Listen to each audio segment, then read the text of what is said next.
he would step across the line. Habitually, he's a habitual line stepper.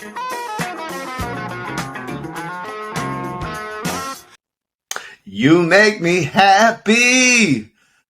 Jesus Christ, that was so flat, Terry. I can even hear that in my head, but how flat that was. You can't sing. It's fine. It's not that big a deal. We know this already. It should sound like I mashed a bunch of black keys on a piano. God damn. Well, you're not going to catch me audition for the Beehive anytime soon. I'm Garrett Charles Langley Henson. I am Terry Ricardo DeSays II, and welcome to the Masked Singer podcast. Oh, wait. Jesus Christ. It's the Habitual Line Steppers podcast. Yes, and sir. We're here for our Eastern Conference NBA preview. The NBA starts tomorrow, Terry. Why don't you tell me who you think is going to be the shittiest team in the Eastern Conference? Yeah, man. So we did the West. If everybody wants to catch that, we'll have that one already posted for you to watch. Garrett did the West. I'm doing the East. And we always started off with NBA season by doing this. So we'll just go ahead and do the East predictions, bro. My worst team in the East. And everybody knows who the fuck that's going to be. Your boys out there in Indiana, the Pacers. They're absolutely atrocious. And I think, honestly, bro, Rick Carlisle, I don't even think he wants to be a coach anymore. I think he wants to be a GM or some shit. He's done with this. I always said it was overstated that he was one of the best coaches of all time because, like, it's just a lot of seasons of him with mediocre-ass teams. I get it, bro.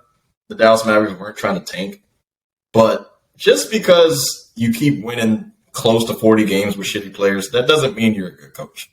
You still, like, you suck. And you, like, Doncic didn't even like his ass. That's why he found his ass in fucking Indiana. Indiana Pacers, their roster, like. So he gets no credit for Deshaun Stevenson and JJ Barea, huh? Dirk Nowitzki was playing out of his mind. That's all I got to say about that. Was Dirk Nowitzki not playing out of his fucking mind? I mean, he was driving right by Bosh like it was nothing. So, no. Rick Carlisle gets nothing. I don't care. I give it all. He was. And to your Carlisle point, the reason I don't rate him as higher as other coaches is he has his hand on the wheel too much. He had Rajon Rondo for his team, and he was like calling out plays every time they go up to floor. You're not the point guard. You're the coach. You don't need to call out every single offensive set and micromanage every decision your players are making. Because when it comes to playoffs and you have to make split-second adjustments and your players have to read and react on the fly, they're not going to be prepared to do that because the coach has been making all of those decisions for them all season long. Continue. But yeah, so I mean, like, it's just no incentive to win. Like, the roster's just not good enough to make the playoffs. It's almost not, like, currently constructed, I don't even think they're good enough to be a 10 seed, especially in the East. The East is top-heavy, but Atlanta's going to be, kind of a little. I can't interest you in Chris Duarte and Miles Turner and Tyrese Halliburton. I can't interest you in those guys. And Buddy Hield. Nah, I like Halliburton. He's all right. But, like, he's probably your best player. Like, yeah, for sure. If he's your best player, just tank it up. Like, and probably I would say Buddy Hield's going to be gone. The Lakers are still trying to sniff around that one, even though they keep giving up shitty fucking, like, 2028 first-round picks. Even the Lakers are probably still going to be all right. So, I don't know. They ain't got nothing for me. Buddy Hield's gone. Miles Turner's gone by the end of the season. TJ McConnell might be gone, too. You never know. So they're Jazz East. That's what you tell me. They're Jazz East. We got some decent parts, but best believe we're going to be selling them by the All-Star break. Yeah, no. It's a liquidation in Indiana. Come on. Everything must go. Yeah, they're going to be bad. They're going to be bad. Hey, you got no qualms from me. Indiana, they've always tried to not be the worst team in the league. They got this stupid, like, Indiana basketball pride bullshit because high school basketball is so big out there. They're like, no, we can't be the worst team. The fans won't come. They'll never support the Pacers again. And so you guys draft fucking 7 through 14 for 2 decades and don't get any impact players. Congratulations to the Indiana Pacers. They did what they never could have done when Larry Bird was around. They said, we're going to suck. Yeah. And hopefully get a blue chip challenge. Hopefully everything works out for them. Yeah. So, yeah, they're my, what we got, 15 teams in the East? Yep. Yeah, so they're 15 easy. The 14th worst team in the East. And the East is bad on the bottom. I'm not going to fake. They're fucking really bad. But I'm going to go with the Charlotte Hornets on this one, bro. I'm going with the Charlotte Hornets. We kind of discussed this on our last basketball kind of preview of the pod last week. It's just LaMelo Ball and a bunch of fucking bums, bro. And shout out to – is Terry Rozier still on that goddamn roster? That's all I got to ask. Yep. He's okay. Everybody else, though, you named them, bro. I don't even know 10 of the fucking players that they got on the team. Miles Bridges is gone, found himself beating his fucking girlfriend up.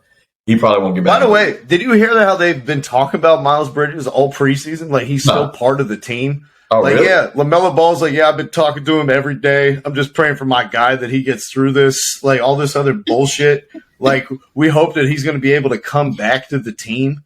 Mm-hmm. He's not coming back to the team, dude. Probably not. Yeah. He's not coming back to the NBA. Not at all. Not at all. They wouldn't let Myers Leonard play in the NBA after he said kike playing Call of Duty. You think they're going to let Miles Bridges come back after he beat the shit out of his girl? Yeah. In front of his child? Come on, man. Give it up, Charlotte Hornets. It's done. Yeah, it's done. Sim the season. All right? And look, with all due respect to Gordon Hayward, he just has not been the same. The injuries really just fucked his Have you seen him? Have you seen what he looks like? No. Have you seen a preseason Charlotte game? Oh, yeah. I live in Charlotte. So, yeah, of course.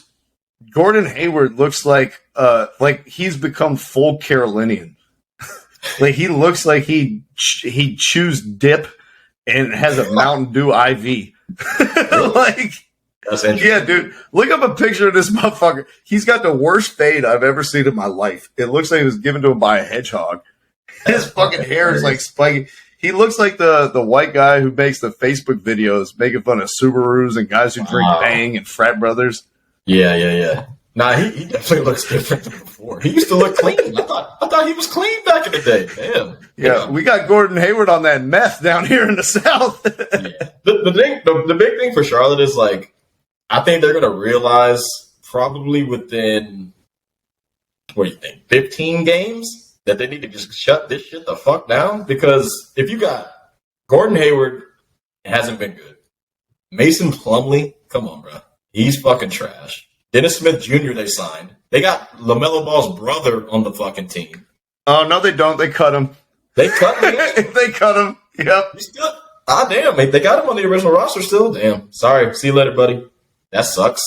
I don't know. LaMelo was good, but he's not good enough to drag. My question is this. Why did Steve Clifford sign up for a second season of this?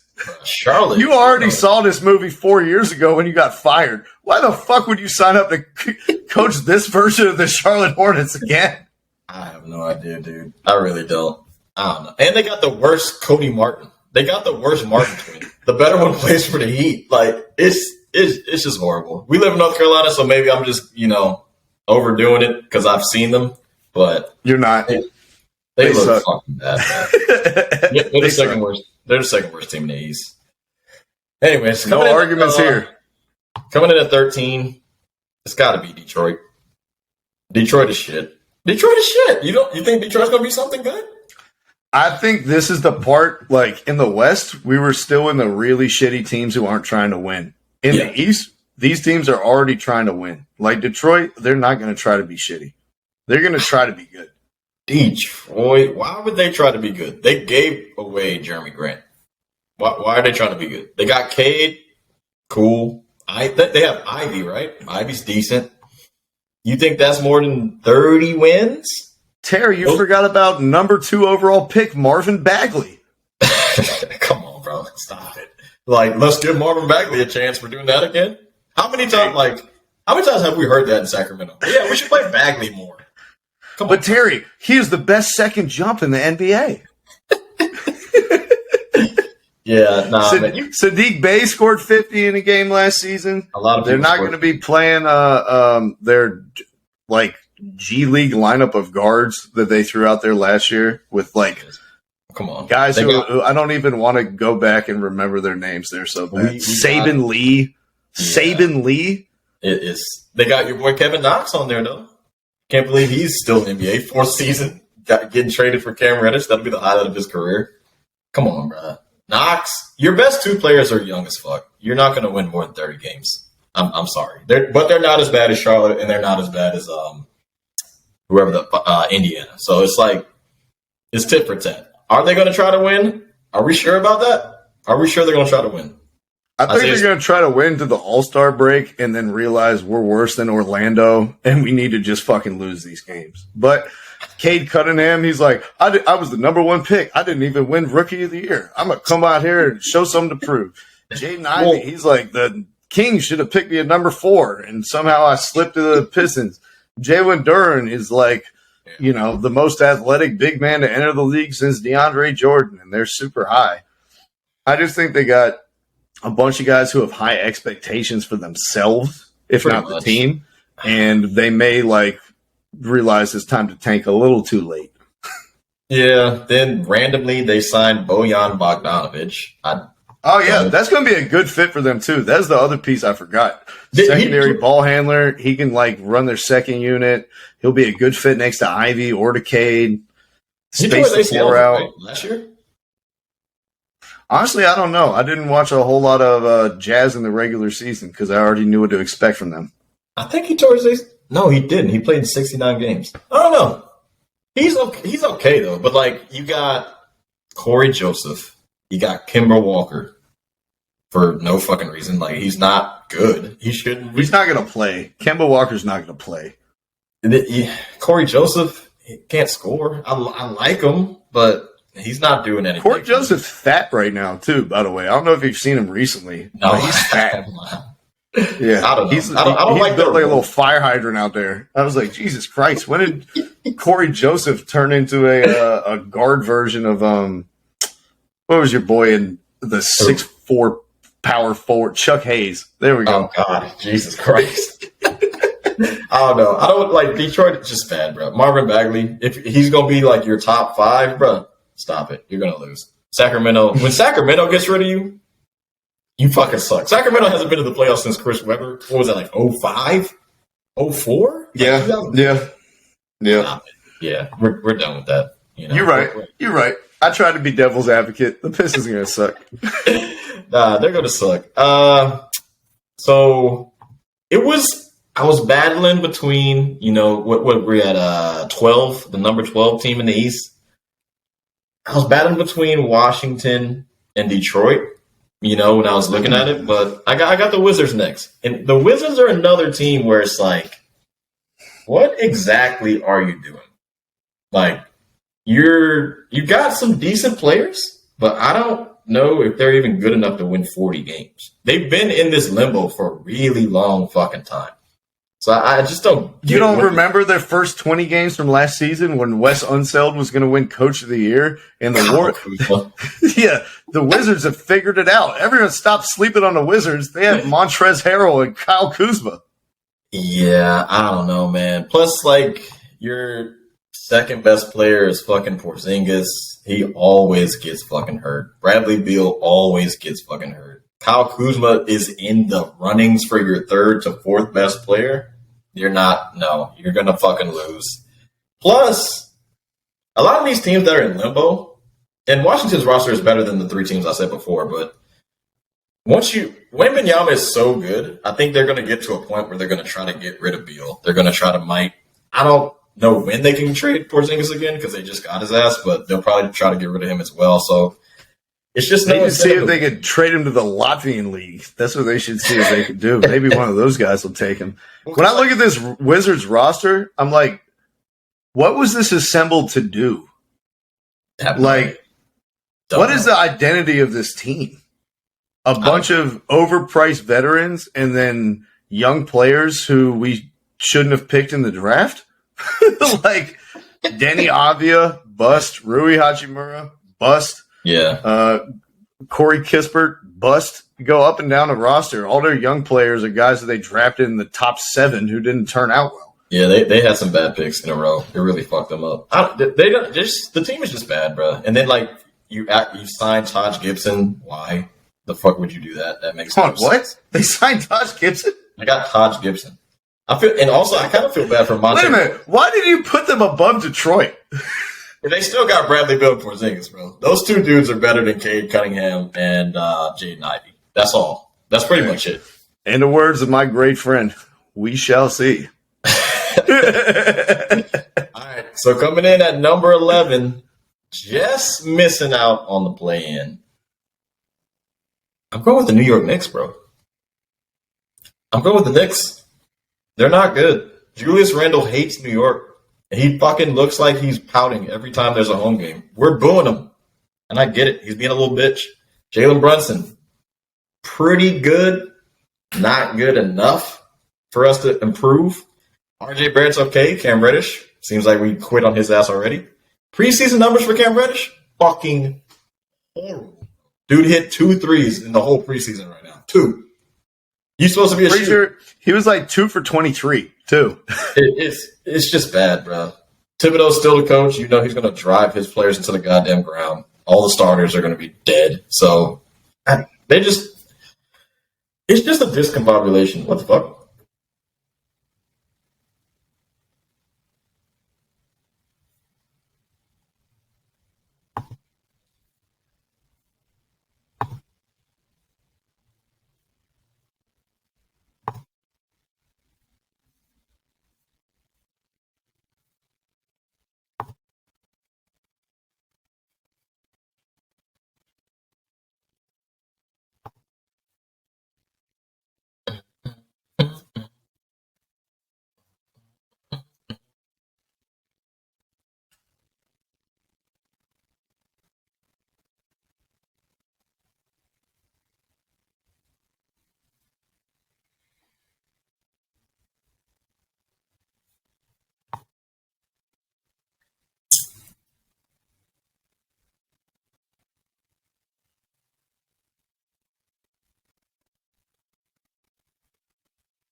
What the fuck? Oh, okay. So you're coming back? Damn, that's weird. Welcome to my life. All right, I'm a pee. No, I'm a pee. I'll see you back in a sec. Just let me know.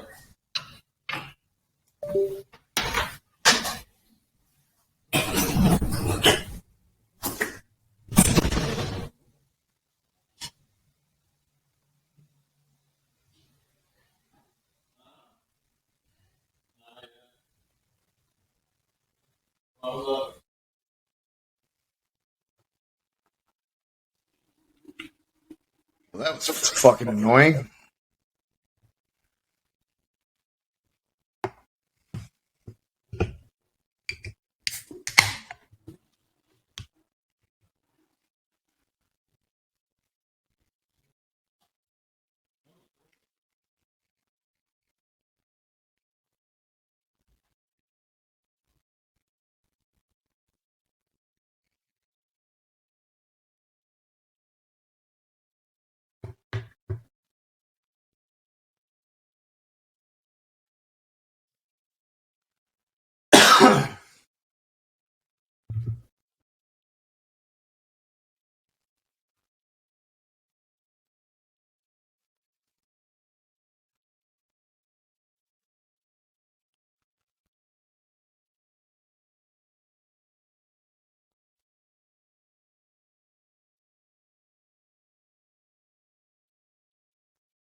Well, You back Terry, it's too bad we didn't see this in our Hornets preview. What? James Bouknight was just arrested an hour ago for DUI this morning. Man, he's pretty He blew good. a .29 this morning. Jesus Christ. Dude was wasted. It's like, how drunk was he when he was driving at 3 a.m.? Bro was fucked up, bro. Oh my God. You say you got a DUI? Yeah, DUI at 10 in the morning. 10 a.m. Yeah. Yo, that's hella late for a fucking DUI. That's what I'm saying, bro. How fucked up was he last night? He was like, bro, it's the next morning. I'm good. I can drive. It's 10 a.m. Oh my God, dude. That's fucking crazy. It is funny though, because a decent amount of DUIs be happening in the morning. I mean, 10 a.m. is pretty late, but like when you wake up and you're just like, damn, I'm still kind of fucked up, but they ain't gonna get me. We're in the morning. And then your ass is fucking going in and out, going back and forth, and the cops are like, hey, buddy, how's it going? And you smell like straight liquor. Right. Yeah. That happened to me once with Kevin McGuire. I was taking it back to his fucking train after visiting in Maryland. It was like 8 a.m. and we went to sleep at like 4. And we got pulled on the way over there. I was like 19. I was like, God, if I get breathalyzed right now, I'm so fucked. Mm-hmm. And he was just lucky. We were just fucking lucky. He was like, where are you guys going? Train station? Getting the fuck out of here? All right, go do it. I was He was like, fuck it. I ain't gonna fuck up all your shit. Thank God. That's good. Because if you were just like going home, he might have gotten you. But like he was like, you know what? Y'all are going on a train. I'm not gonna fuck you. Bye. We good? Yeah, we're back good. You were just telling us Knicks. Mm-hmm. yeah, about the Knicks. That's right. Just missing out on the play-in. I don't know. I feel like I'm a little down on the boys. They probably will make the play-in, but we'll see. I think you're doing this intentionally, Terry. I think you're trying to be slick, and I'm not going to let you do it. I'm going to pick the Knicks to miss the playoffs and act like they're the shittiest team in the East. So when they make the play-in, I can have a fucking parade. You can't have high expectations for the Knicks, though. Your biggest acquisition is Jalen Brunson. Come on, bro. You're a good team after that. Who's your biggest loss? Taj Gibson? Is Derrick Rose still on the fucking team? Yeah. Sounds like addition to me. That makes no sense, though. Derrick Rose and Jalen Brunson? I feel like Derrick Rose is better than him, but they won't start Derrick Rose. Nah, he's got to come off the bench. Who's better, though? Derrick Rose or Jalen Brunson? I think Derrick Rose is better than him. Nah, Jalen Brunson's way better than Derrick Rose. It's not even close. All right, ready? Yeah, I thought we were already going. I thought I was already going to include all that shit. I mean, you can, fuck it. But yeah, man, I don't know, bro. We hate Julius Randle. It is what it is. I don't Who think. would you rather have, Julius Randle for $30 million or his son for $1?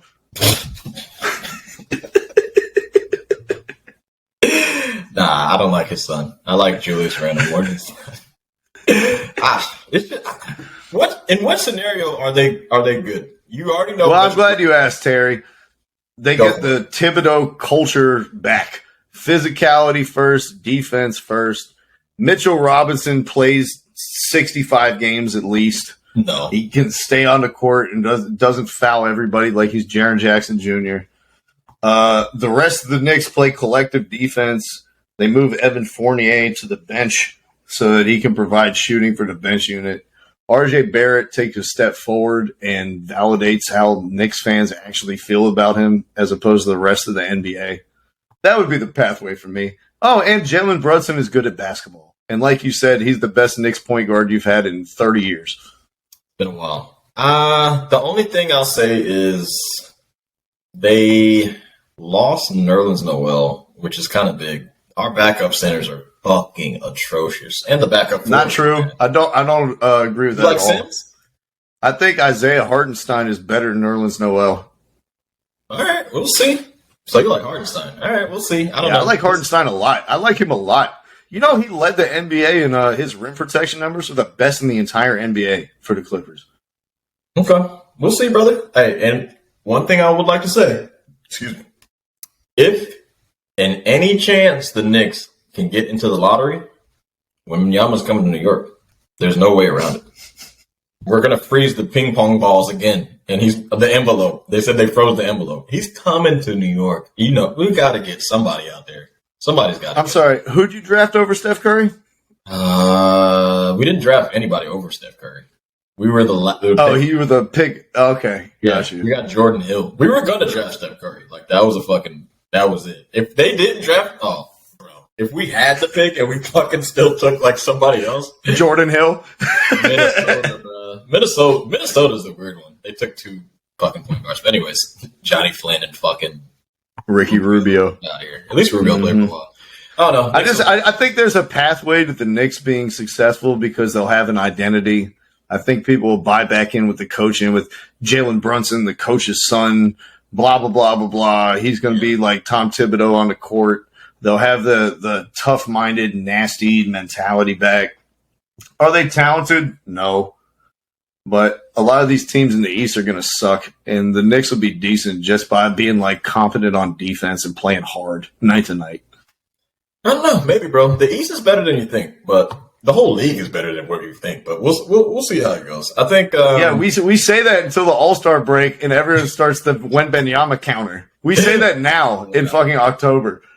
But see, that's the thing too, though. Like, Wembanyama's going to be good, but Scoot Henderson is Henderson, right? Yeah. Yeah, he's also really good. So it's like if you do miss out on one, you still get a decent player at 2. And I'm sure some other guys are going to kind of shoot up. And they said this draft is like 6-7 deep with blue chip guys. So I mean, you get an All-Star at 7. There's no incentive. Yeah, there's no incentive to win when the lottery is going to be as good as it's supposed to be. So we'll see how that goes. All right, so that's Knicks just missing out, and the surprise team. Wait, so you don't have Cam Reddish taking them to the conference finals? If he does.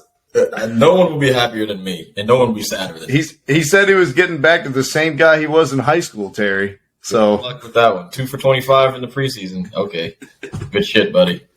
Thibodeau is not playing him. Sorry, he went to the wrong team, bro. It sucks. But anyways, number 10. I don't know if it'll be a surprise for you. It might be a surprise for others, though. I'll go with the Orlando Magic, brother. I think they got a nice little roster of young dudes that are pretty fucking good, bro.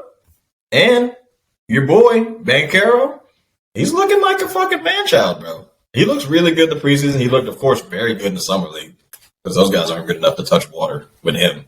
So are they 12th? 12th what? In the East? Orlando? No, this is 10th. They're making the play-in. Oh, they're 10th. So that's the first play-in team, the Orlando Magic. Number 10.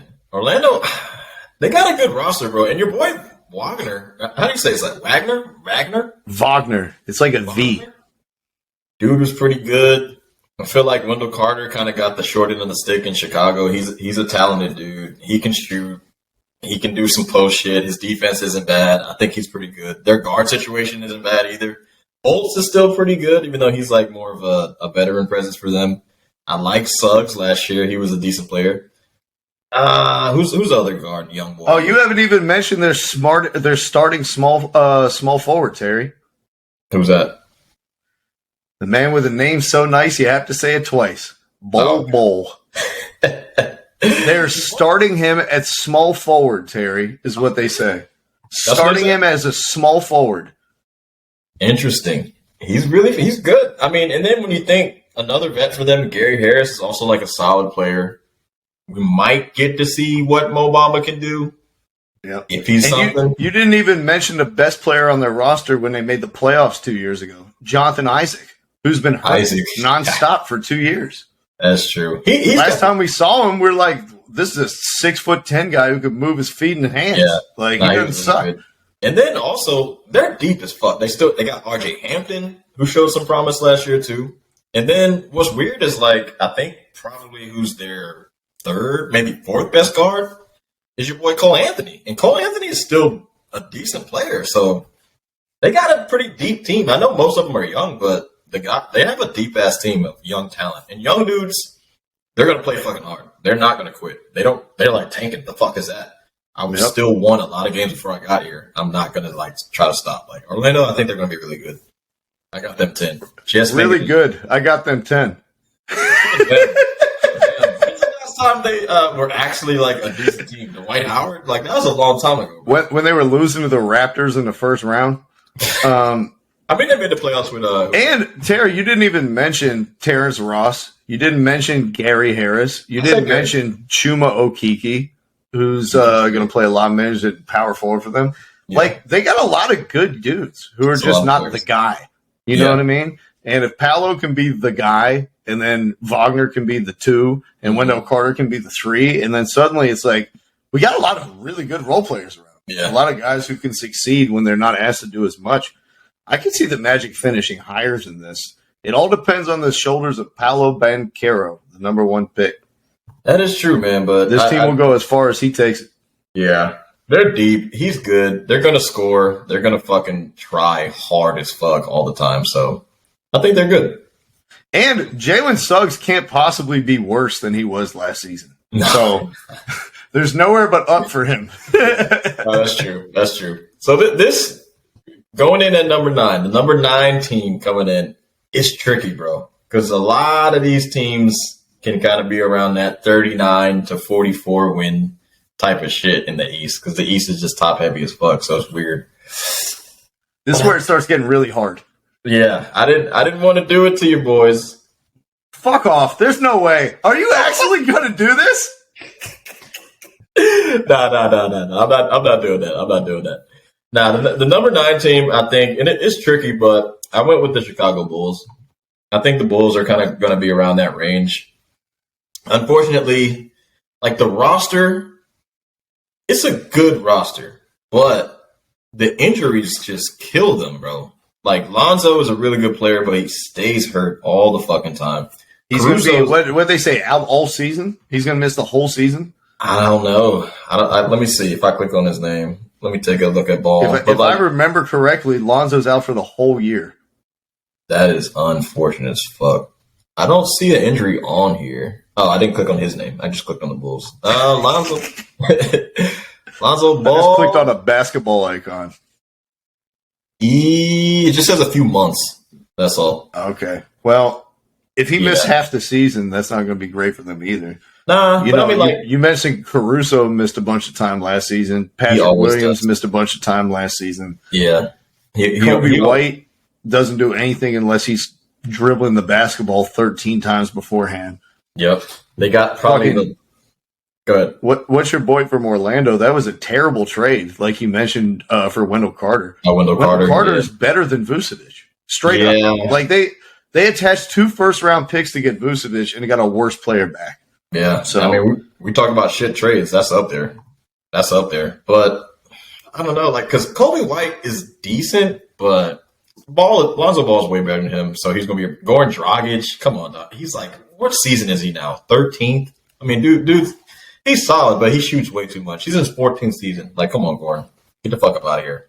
Plus, are we just going to expect Patrick Williams to guard every wing player? And that's the big thing for them is their defense is bad. And then you saw it in the playoffs. Like, they struggled to score crazy. And I get that the Bucks are a really good defensive team, but, I mean, they were really struggling, bro. And you look at Zach LaVine and DeRozan, and you're like, y'all scored 30 points easy. I don't understand this shit. But first of all that DeRozan mid-range shit during the regular season, everybody was sucking the tip of his dick like fucking elixir of the gods, golden nectar that will make you stay alive for the rest of your life was going to come out. I mean, but geez. Last year in the regular season, he was the MVP for 4 weeks? They were like, "Oh, DeRozan, he's gonna sneak this MVP." Like, come on, guys, it's fucking DeMar DeRozan. Dude's good. Guess what teams do in the postseason? They change their defensive matchups. They change their scheme. They don't let you just take wide open corner like elbow jumpers all game long.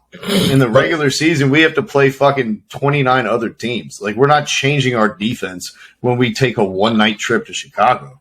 But if we're gonna play you 7 times. Ain't no fucking way we're just going to let you hit the same shot over and over and over and over and over again. We're going to make someone else beat us. Yeah. And then, honestly, bro, the big thing is it's not them individually. Like, I understand, I think they were the 6th seed last year, if I'm not mistaken. But they were 1 for a lot of the season, too. And remember, everyone was like, oh, you guys don't know basketball. You said the Bulls are going to be the 6th best team in the East, all this other shit, just like we said. Yeah. Like, the depth is questionable, the defense is questionable, the center position is highly questionable. Everyone got so caught up in Levine and DeRozan. They're like, they may have 2 top 10 guys in the NBA. The firepower, the shot creation, the defense, honestly, dude. That's what it always comes back to, the defense. And when Alex Caruso is the only player on your roster who's willing to play it, you're not going to go get a home playoff game in the playoffs. No, not at all. And honestly, the main thing is everyone else in the league has just gotten better. That were around the win total. The Hawks got better. The Raptors still pretty much have the same team, but Raptors got better. Cavs got better. Nets got better. There's a lot of teams that are just better. So you got to drop. I'm sorry, brothers. I love you, but play in. Good job, guys. Next, number 8. Will I do it to your boys? I don't think I'll do it to your boys. I'm not going to do it to your boys. Let me look at my list. Who'd I put at 8? Oh, this is a surprise. This is where it gets sneaky too, bro. Because, I think they have a good enough team to be better than what I think they will be, but I don't know if they will. I'm going with the Toronto Raptors at number 8, bro. I knew it. Yeah. But this is the first big beef. This is the first big beef I have with your list. Yeah? Sheesh. Who do you like on their team that's supposed to be taking them to heights, bro? Scotty Barnes? He's your boy? Pascal? He's your boy? I love him. Love him. Come on, bro. I love Pascal Siakam. I love Scotty Barnes. I love Fred VanVleet. I love OG Anunoby. I picked OG Anunoby to be a breakout player 4 seasons in a row. I picked him to have a breakout season. All right? I'm not getting off the bandwagon. The questions for them are defined roles, the center position. That's the big one. Secondary ball handling. The upside is they have a bunch of elite athletes and high IQ guys who are 6'7" to 6'10". And Precious Achiuwa he might be the best. He might be better than Bam Adebayo switching on the guards. He's certainly better than Bam shooting threes and space in the court. He is. Scotty Barnes, you picked to take a step down this year. That's probably the biggest reason, right, that you're not so high on the Raptors. Because if you think Barnes can go up another level from his rookie year, this is hard to justify. I don't think he's going to take a step down. I just think he's going to be the same. What showed you in his game that he can improve offensively? Defense, dude's a fucking straight dog. He's a good fucking defender. The course of the season that he was asked to do more and more and more as the year went on, and he did it without turning the ball over a ton. And so, we've seen him win on the post versus a mismatch. We've seen him pass out of the post to open shooters. We've seen him handle the ball as the ball handler in a pick and roll. We've seen him be the finisher on the pick and roll after receiving the pass. We've seen him be the facilitator on the short roll in the pick and roll, doing the Draymond Green thing, kicking it right to the corner shooter. So I just think there's a lot of different hats that they've asked him to wear, and he got progressively better at wearing all of them as the season went on. I don't know. We'll see. The center thing is huge. I mean, they could be higher, but for me, sometimes I kind of overdo. If I think you're going to lose in the first round, I don't you could be a 4 seed in my mind, but nah, you suck. You're an 8. I don't give a fuck. You're going to fucking lose. They can't stop Joel Embiid. If you can't stop Joel Embiid went fucking crazy on them, and he wasn't even healthy. He went absolutely insane on them. So I'm not expecting y'all to do anything crazy. They are 7 people deep, though. They're a 7 people deep team. And I think they make a trade during the season. This is a team I would keep out an eye for, for Brandon Ingram. This is a team I would keep an eye out for Bradley Beal. This is a team I'd keep an eye out for. I think that they could be another ball handler away from really. Eric Gordon could be a good guy there. It's a lot, bro. I don't know. Your best player is Pascal Siakam.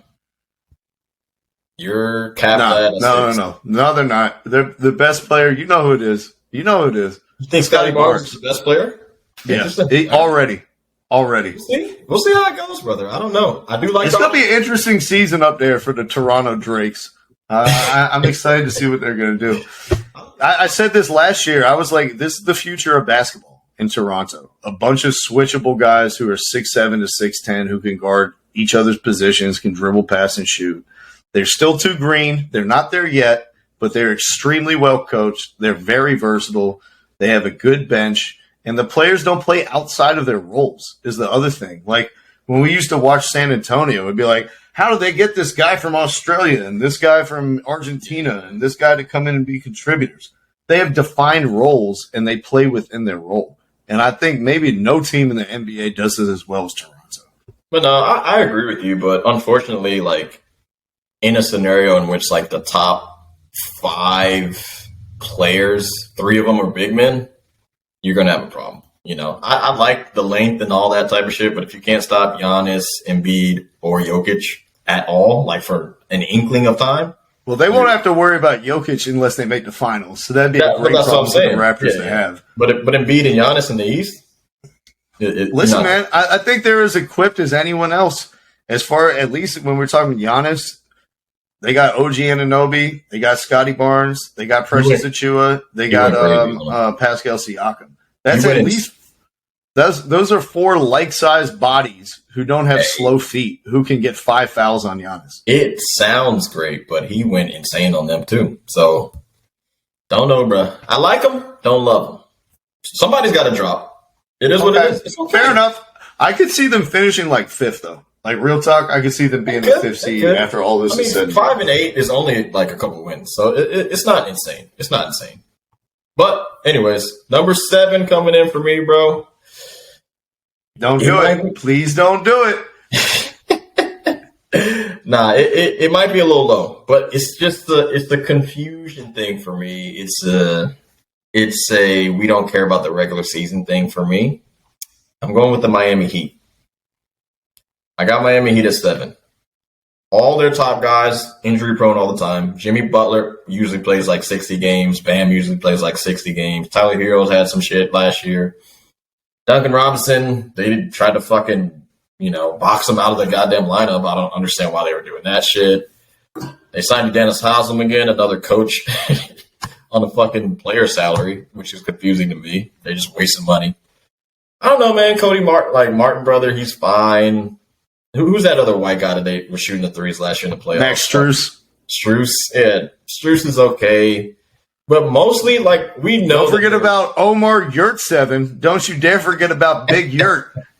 Nah, I like him. Gabe Vincent plays hard. Kyle Lowry, 16 years. This is going to be his 17th season, dude. So that's what their season rests on, to me, is the shoulders of Kyle Lowry. Yeah. Last year, they wish they could have kept their receipt for Toronto and returned him. He was absolutely fucking horrible. In the playoffs, he was even worse. I think he had some personal tragedy in his life, if I remember correctly, like a close family member dying, and that really fucked his season up. Then he gained some weight when he got hurt, and he couldn't shed the weight before the playoffs. And so Kyle Lowry was not right mentally or physically the entire season, and that's not what the Heat paid $30-some million to acquire. So you could start Gabe Vincent over him in the playoffs. Yeah. I think I'm betting on Kyle Lowry this year. I think he has a resurgence. I think he when they signed him a year ago, we're like, this is Heat culture. This is a Heat guy. He fits hand in glove. And I think he comes out with something to prove this season. He's always been a fiery guy, going back to his days in Houston. I just think he comes out with a fire lit under his ass, and he's like, I'm going to show and prove that I'm not washed. I think the Heat could be better. I think they could be worse. But they got top 3 coach in the league. They got top 10 player in the NBA in Jimmy Butler. They have tremendous continuity. Like we were talking about the Raptors, their players play their roles very well. Yeah. And they finished number 1 in the Eastern Conference last season, Terry. Despite their litany of injuries, their starters only played 10 games together the entire regular season. That's true. And they still got the number 1 seed. So that is true. Injuries for Miami doesn't scare me as much as it would for the Celtics or the Sixers Bucks or Brooklyn or someone else like that. I think Miami could survive an injury and be all right. Yeah, I just think that last year was an anomaly for injuries, though. Honestly, everybody was hit with it crazy. And COVID still was fucking shit up, too. So it's we're kind of past COVID, so we're not going to get as much as that shit last year. You're not going to have guys missing for that. And I don't see every single team, all the guys were getting hurt. Giannis was hurt for a while. Embiid was hurt for a while. Well, Embiid, he does his thing. KD was hurt for a long-ass fucking time. Kyrie quit on the goddamn season. You know, James Harden got traded to the goddamn Sixers. That was weird. He still gets hurt a lot. I just don't see that. Bogdanovich had hampered knees. Yeah. Tatum got hurt some. Jaylen Brown got hurt some. I just don't see every single good player on all the top teams getting hurt like they did. So I get it, but like last year, I think what the Heat had 53 wins for the number one seed in the East. Something like that. I got to check on that, but like I just don't see that happening back-to-back seasons, bro. That's all I'm saying. So like if everybody continues to do what they do and stay healthy, they're fine. Yeah, the Heat had 53 wins as a number one seed. So like I don't see everybody getting hit with the injury bug again. So the Heat, I think they're going to be much higher. I'm much higher on the Heat. I believe in institutional stability. I believe in great coaching. I believe in veteran leadership, and I believe in smart players. No, and like, but they don't, for me, they don't care about the regular season. If I was making the Eastern Conference list, there's no way I'd put the Boston Celtics over the Miami Heat, considering they were 2 inches on a Jimmy Butler shot away from getting knocked out in the playoffs when the Heat were not playing their best and the Celtics were. And now they don't have their head coach anymore, who's the heart of the team. I'm all about showing me consistency. Consistently, Jimmy Butler hasn't played more than like 68 games. So if you're gonna miss him for that many games, and I get all the dudes play hard and shit, and Victor Oladipo as well, he's back, but still you got to be careful with his injury as well. I just don't see it. It's just too many guys with the injury bug, bro. Like I just can't do it, and they consistently showed it. So it's not like it's not going to be a thing. Like they're just all healthy and play 78 games together. That's not fucking happening. So that's all I'm saying. And there's other. You know what, Terry? That makes sense to me. That makes so much sense. In fact, I think I'm going to tune back in. I got my left earbud charged up now. I think I'm ready to plug back in. Oh, wait a minute. It's not working. What the fuck? All right, I'm out again. Talking that Knicks craziness. I'm one headbutt in. Go ahead, Terry. Man. All right, so that's 7 for me, Miami. So these ones are the weird ones, bro. But it's got to be somebody. Number 6, I'm going with the Atlanta Hawks, brother. I got the Hawks at 6. How dare you? How dare you? And I know this is your team, so I can let you expound on some shit. But for me, mostly it's just I love Trae Young. I really fucking do. And at a certain point, we were having that conversation about him and Doncic because he led his team to the Eastern Conference Finals. But then somehow Ja Morant surpassed him overnight and became a top 6 player. No, go ahead, Terry. MVP candidates get to be judged over other people. Don't care. With that being said, DeJounte Murray is really fucking good. So that's probably – is that the best acquisition by a team in the offseason? Donovan Mitchell, yeah. I get it. He's good. I think Donovan Mitchell's good. Donovan Mitchell's better than DeJounte. So I'll probably go with the Cavs. But DeJounte's really fucking good. He can play defense really well. He can pass. So if you get 2 dudes that can get close to 10 assists on one team, I like it. The ball movement might be a little crazy. I know Trae Young is a little isolated, but he needs to learn to play off the ball, bro. DeJounte can handle the fucking ball. He can score 20. He can get 10 assists. He needs the fucking ball. Trae Young, take a step back. I do also like John Collins, even though they keep trying to trade him. He's decent to me. You got rid of you got rid of Cam Reddish. He's finally gone, so you don't have to worry about just giving him minutes just because. The big thing is Kevin Huerter is gone. He was a decent player for you guys. That's a weird one. But I think if Kevin Hunter – or no, DeAndre Hunter? DeAndre? There you go. DeAndre Hunter. If DeAndre Hunter can stay healthy, you guys are going to be a good team. But it's just something with him, bro. He can't play more than fucking 20 games in a row. I don't know what's wrong with the kid, man. I'll tell you why he's going to be healthy, Terry. Contract year. You're right. Yep. His rookie deal is up after this season. He's been hurt the majority of his rookie deal. He's had like a 40-game stretch where he scored 18 a game and looked like the second best player in the Hawks. He's had moments like opening night last year where he strapped Luka Doncic and absolutely shut him down. He's had moments like in the Knicks series where he was unplayable and nobody could guard him. And then he's had moments like games 1 through 6 in the Miami series where he was Casper the Ghost. and contributed next to nothing. That's true. I don't know. I like your team. You got Justin Holiday. That's a pretty good signing for me. And we got Aaron Holiday and Justin Holiday. We got both the brothers in Atlanta. And you got legitimate bigs. Clint Capella's really good center. He's probably top 5 center. I don't think it's even a question. He's really good. And then also the guy replacing him, Okongwu, he's still really fucking good too. Yeah. Name a better backup center in the NBA than Onyeka Okongwu. I don't think there is one, bro. I challenge you. Yeah, I defy you to find a better backup center. I don't think name a better backup point guard in the NBA than Dejounte Murray. Yeah, there's nobody better than him. But they're going to start together. They're starting together. So, but I don't know. Let me tell you what. Like, they're doing the James Harden, Chris Paul shit in Houston. Like, they're 48 minutes out here. 24 of them, you guys are going to play together. 24, you're going to run the offense separately. Like, we're going to have at least one 9-assist guy on the court at all times. Last year, the offense with Trae Young on the court, best in the NBA by 7 points per possession. When Trae Young was off the court, we were a bottom 5 offense in the league.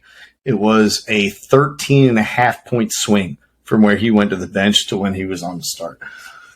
Staggering him and Dejounte Murray is going to eliminate so much of those problems, allowing Dejounte to run with the second unit, with Okongwu, with Jalen Johnson, who wants to get out in the open floor. Like, suddenly this team has an identity with Bogdanovich, who's going to be curling around screens and causing all types of havoc for the opposing defense without even touching the ball. I just think this team at the premier positions is too good, and they're being overlooked because the history of the Hawks franchise and their lack of wing depth. Casual fans don't know Justin Holiday as well, but Hawks fans do because he was on our team 5 years ago. And all he is the guy who defends on the perimeter and makes wide open threes. He doesn't try to do more than that. He doesn't need to do more than that. And that's why we enjoyed him before and we'll enjoy him again. Aaron Holiday, fire hydrant out there. A defensive presence, giving us what Chris Dunn, what we wanted to get from him in the Chicago Bulls.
Fuck, man.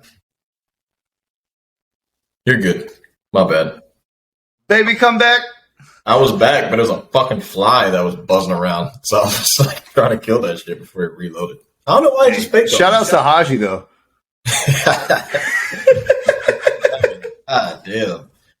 But yeah, you were saying Justin Holiday. I get you. I think the team is good, bro. I think the Hawks are good, bro. But like, somebody's got to go down. Like I said, you know. Yeah, it's not going to be us. It's going to be Cleveland Cavaliers who don't have a starting small forward on their entire roster. But for some reason, they add Donovan Mitchell, who hasn't played defense in 5 years since he was at Louisville, and they're going to be a top 5 team in the East. Okay, sure. But we'll get to them. Good. We'll get to them in their own time, Terry. I want to stay on the Hawks. Go for it. The place as a Hawks fan, I see all the warts on this team. I see all the warts. The biggest wart for me there's no stretch big on the roster. John Collins is masquerading as a stretch big when he's really a 6'8" power forward who's an above-the-rim dunker. Yeah, he's a dunker. Frank Kaminsky, we signed to be the stretch 5. He's absolutely horrible and has no place in the NBA. Only Chris Paul could make him look passively like an NBA player. Yeah. He's like Kelly Olynyk with cement shoes and no J. So that's it for Frank Kaminsky. And then you look around to wings, and it's like DeAndre Hunter has been hot and cold. Holiday has been a rotation guy his whole career. Jalen Johnson is an unproven rookie out of Duke who spent all last year in the G League. And it's like when we go to play the Jimmy Butlers of the world, the Giannis Antetokounmpos of the world, the elite wings in the East and the West, who are going to be the people who are taking on that assignment night to night? Because it's not going to be Dejounte Murray. Hunter better get it together. That's all I got to say. Hunter better get it together. And also, I'll ask you a question if you've seen them play in the preseason or not. Yeah, beat the Bucks twice. Yeah, sure did. How's AJ Griffin looking? Is he getting any time? Or he's looking great. He's looking really good. That was the main one for me. We're running it back, Cam Reddish 2.0, and seeing what this young kid can do because he can shoot legitimately and he can play decent defense as well. So, and that's what he's shown in the preseason. He's already 3 preseason games. Motherfucker has 9 or 10 threes already. Yeah. So I mean, he might be the answer. You go out there on the perimeter and stand around like this, and Dejounte Murray and Trae Young will get you some open shots. I promise you. Yeah. Nah, he might be the answer to your prayers, bro. He's good, man. Unfortunately, Cam Reddish didn't work out, but he ran it back with another Dookie, and hopefully he's the guy. Hopefully he stays healthy. That's all y'all need, really, bro. It's unfortunate, you went to the conference finals. You know, that was cool. But it's you guys just couldn't stay healthy for a consistent amount of time together to, help that shit gel perfectly. I think. And no one on the team besides Trae Young could dribble. That was the other problem. Yeah, that's true. I feel. And who's the coach again? You still got McMillan, or is it Pierce, or who's the coach? It's still McMillan. But boom, that's the main reason why y'all are number 6. That's the only reason. Because I think the team is good, but he's the coach. That's all. And he's a bad coach. He's not a good coach, man. I hate to say it. He's just not a good coach. Yeah. My man looks like he's posing for a statue to be built of him coaching in games. Motionless for 48 minutes. Yeah. I don't know. It is what it is. Hey, if you want to keep going on them, you can, but I got Hawks at 6 and I'm ready to give you 5. I want to make this final point. When we talk about the balance of power shifting in the Eastern Conference this season, a lot of it came down to key additions at the guard spot. Inevitably, Dejounte Murray and Donovan Mitchell are going to be compared this entire offseason and throughout the NBA season. Yeah. And even you said Donovan Mitchell is a superior player. The Cavs got better value than it landed in the trade. Yeah. How do the pieces fit together? Dejounte Murray and Trae Young are an ideal fit. Dejounte Murray does everything on defense that Trae Young does not. He'll guard the point of attack. He'll play the passing lanes. He's an excellent rebounder at the point guard spot, which we sorely missed with Kevin Huerter playing there and Bogdanovich and whatnot. Yeah. He absolutely fills all the gaps that Trae Young has on defense. Offensively, my biggest qualm about Trae Young is that he's James Harden or John Wall without the ball. That he stands around with his hands on his knees. He doesn't relocate. He doesn't put stress on the defense to account for him, at least in terms of eye discipline. If you're looking at Trae Young go around 2 other screens, you might miss John Collins going backdoor for the alley-oop. Yeah. We don't do any of those actions. He stands around. This whole offseason, he worked with Steph Curry's trainer. He worked with Steph Curry. He worked on coming on pin downs. He worked on relocating after you give the ball up when you drive to the hoop.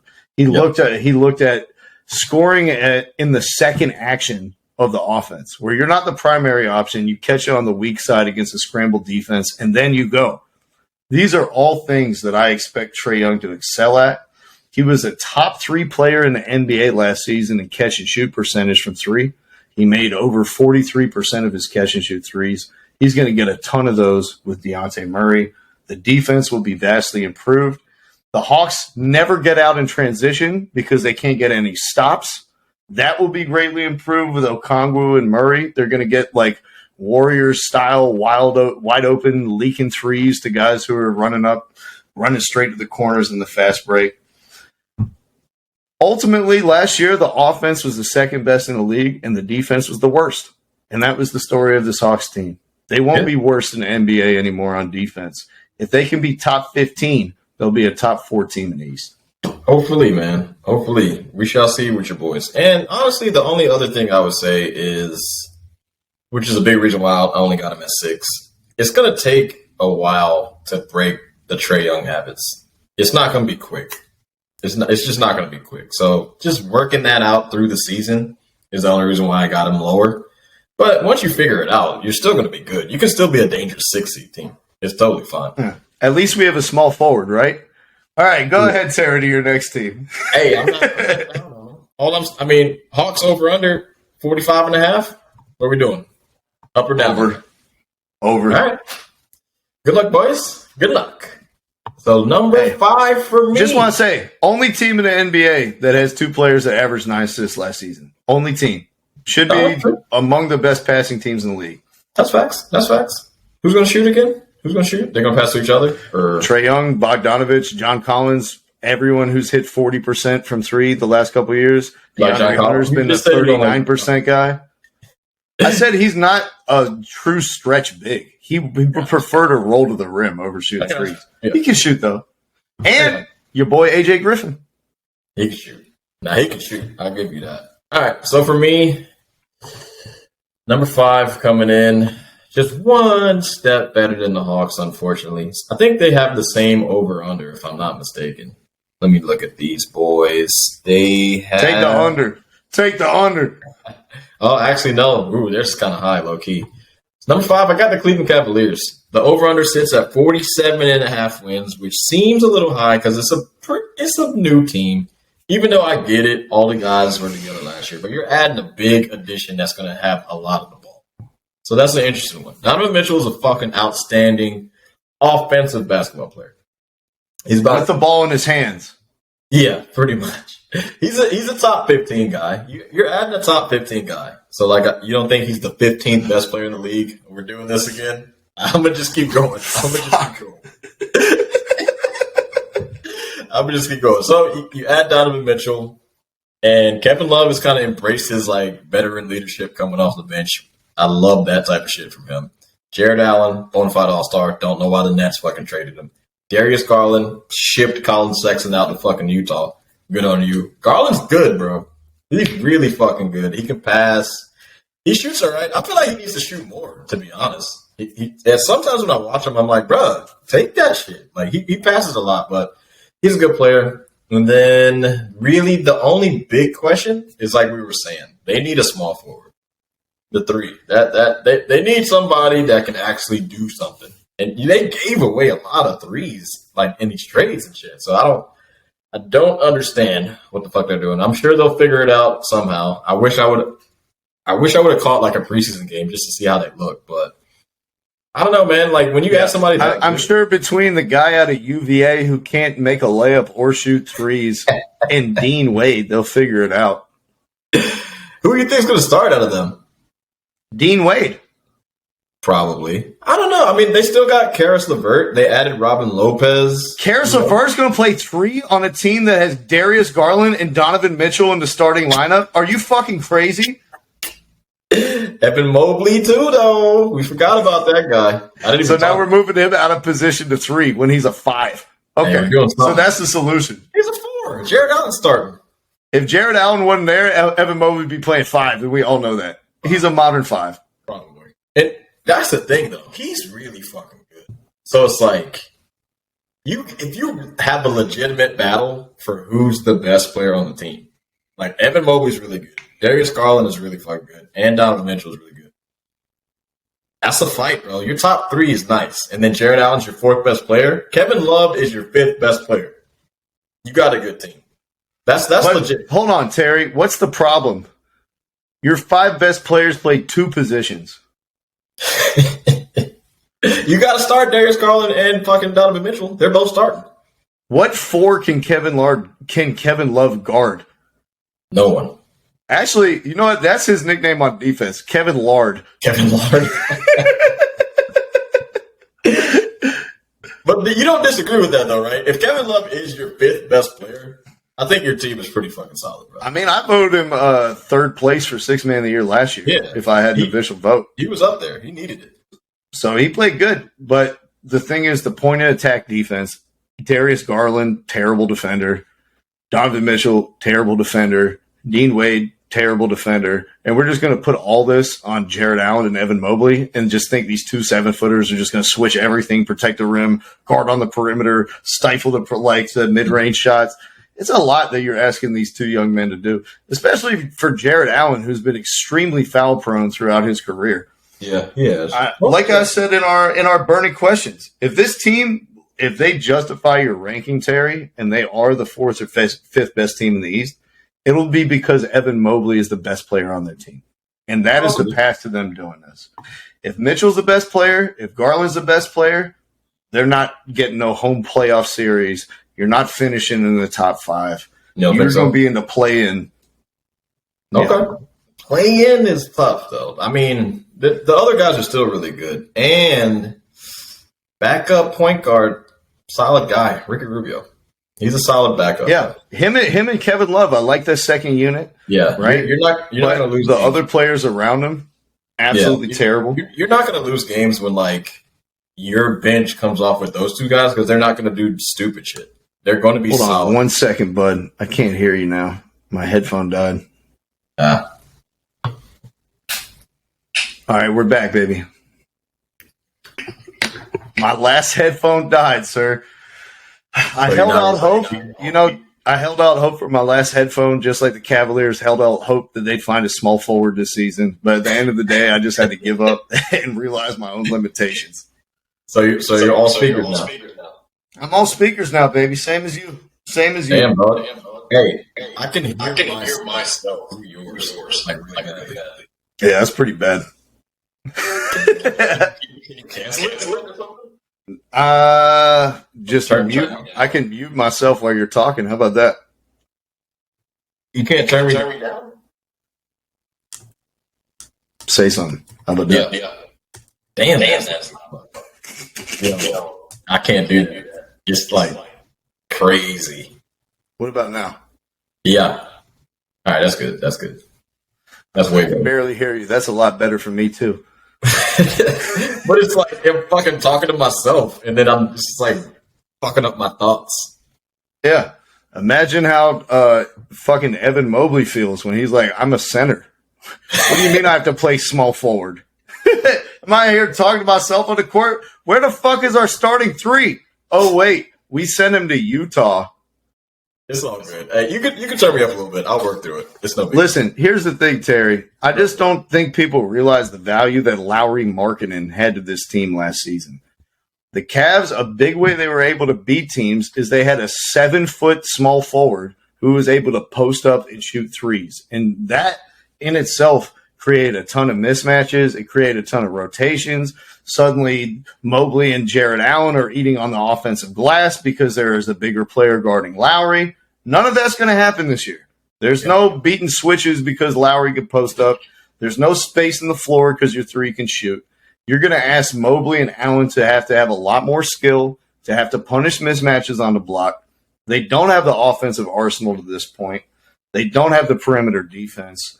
I can see this team being a play-in team with Chicago, not being a playoff team with Atlanta. We shall see, brother. Hey, over under 47.5. I'm just saying. Under? All right. Okay. Cavs It's a 500 team to me, bud. This is the opposite of the Grizzlies. It's like their top 4 is spectacular. Well, the rest of their team sucks. Hey, man, it's all good. I just don't like when your bench team has Love and Rubio, like you're just not gonna lose. Like they just don't do dumb shit. They're veterans. Like they're 10-year vets in the league. Like I trust them completely. There's going to be no more throwing the ball at their point guards' heads this season. Is that what you're saying? Kevin Love is going to act like he's at the state fair and he has to knock down some metal milk cartons. I got you. So you're not as high on them. You think they're playing, but in no scenario, you don't like 48 and 34 isn't crazy for them. If Evan Mobley's the best player, that's the scenario. He does a lot more than he did last year. You ask him to do a lot more, and he can handle it. That's the scenario. Here's my thing. Utah was 49 and 33. You can't see that for the Cavs. All right. With Darius Garland and Jared Allen and fucking Evan Mobley? Hey, maybe they should have traded for Bogdanovich instead of Detroit. Huh? What a thought. All right. So we'll keep it moving. So that's my number 5. For me, number 4 in the East was kind of difficult. I'm not going to fake. But, kind of contemplating the shit in my head, I said, look, you can't trust this guy because you fucking hate him. He went to the Do I need to switch my hat out right now? Do I need to switch my hat out again, Terry? Nah, you don't have to. The thing is, I said I don't like this guy, even though he went to my favorite college basketball team that I've ever watched. I want the Brooklyn Nets. The Brooklyn Nets are the 4 seed, man. And the big reason for it is can't trust Kyrie. And I can't trust Ben Simmons. And KD's hurt, and you think he's the most overrated player in the league. So why are you picking them to finish 4th in the East then with all these questions? Because Kyrie and Kevin Durant are fucking phenomenal, dog. Like, it is what it is. Those dudes are really good. I mean, if they can consistently show me 60 games, they're a good fucking team. Because you got to think, too, like, the bottom of the East is really fucking bad. The bottom of the West is going to be bad. So it's just going to be a lot of garbage-ass wins. And I think their division is the Wizards, the Hornets, if I'm not mistaken, too. Going deeper into the box scores. I like that. You did the Denver shit. You're like, who are they going to be playing 3 times a season? It's not going to be the Bucks 3 times a year in the Sixers. What? They got the Sixers in their division. Yeah, they got Raptors, Knicks, Sixers, Celtics. That's tough. They're fucked. Get out of here. No way. Damn, I fucked up on that one. But hey, look, those 2 guys are really good though. I'm not gonna think of that. And Ben Simmons, honestly, if you've watched him in the preseason, he looks almost the same as he was before. His defense is still like top notch, and offensively, he kind of helps KD and Kyrie. Like him handling the ball, and they move around more, and it's not just ISO ball. They look pretty good in the preseason. I can't fake. They beat the Bucks. Bucks were playing hard as fuck. Giannis played like 34 minutes in the goddamn preseason game. I was like, all right, cool. We're just throwing out the MVP like willy-nilly. But Brooklyn, I think they look really good, man. But I don't think they're as good as the Bucks and the Sixers and the Celtics. They got too much going on behind the scenes. And that's wild because the Celtics have some crazy shit going on. But the Nets shit has been consistent. Like, they don't know what the fuck they're doing. I'm just going to say Nash isn't a good coach, and that's the main reason why they're number 4. And it's still funny because we still don't know who the Celtics coach is. Well, we know the Celtics coach, but... All right, do you think Nash will be the coach at the end of the season? If they're around the 4 seed, yeah, probably. If they're around the top 5, I think so. Because you still got to consider, like, the injury proneness of the top 3 guys. So it's like, And they literally backed Nash. They're going to keep Terry, can I tell you a secret? Go ahead. The Brooklyn Nets are going to be the worst team in their division. The Knicks? Oh, never mind. They're going to be the second worst team in their division. I was like, nah, that's not happening. All right. Hey, look, no belief. But you've had no belief in them dating back for like 4 years ago. So, yep. Hey, everything I said about Phoenix, all the reasons I dropped Phoenix to the play-in apply to Brooklyn. All right. Is there continuity at the top of the organization? Do we know who's going to be leading these guys in 9 months? Nope. Do we know who their second best player is going to be in 9 months? Kyrie, come on. Stop it. Are we sure? I'm not sure. I'm not sure Kyrie is going to still be on the team in the spring. I'm not. He's there, man. Have you? So I don't think you saw this preseason at all, have you? No, I watched Ben Simmons airball jump shot at Rucker Park.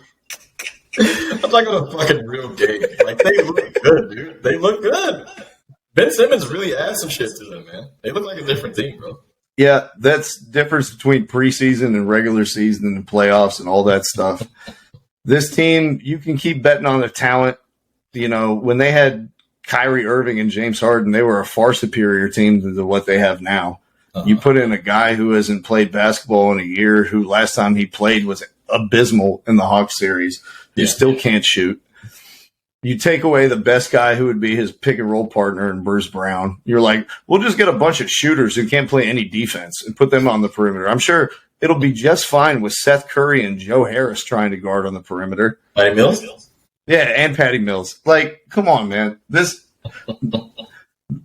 a fish rots from the head down, and the leadership on this team ain't there. KD's not a leader. Kyrie's not a leader. Ben Simmons not a leader. When times get tough, and they're going to get tough, Terry. This is the NBA, and you already talked about the conference they're in.